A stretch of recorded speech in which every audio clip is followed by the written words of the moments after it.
Goeiemôre vriende. Kom ons raak stil voor God en bring ons vrese na hom toe. Wanneer vrees soos 'n skadu oor ons val, herinner God ons dat hy groter is as enigiets wat ons vrees.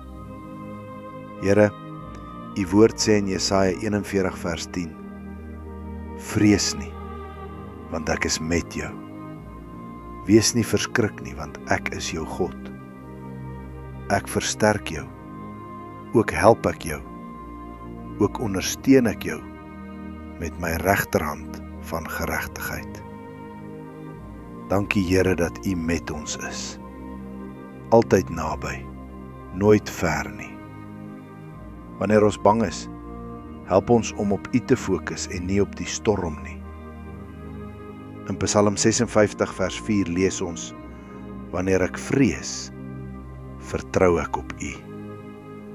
Leer ons om dit ook te doen, Here, om in ons angs eerder u naam aan te roep, om u teenwoordigheid te voel selfs in die donkerste oomblikke.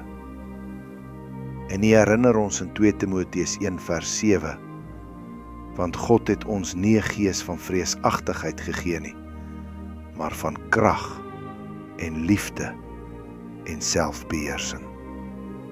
Laat daardie krag, liefde en vrede nou in ons harte leef, o Vader. Ons vertrou u volkome, want u is ons beskutting, ons vesting en ons vrede. Amen.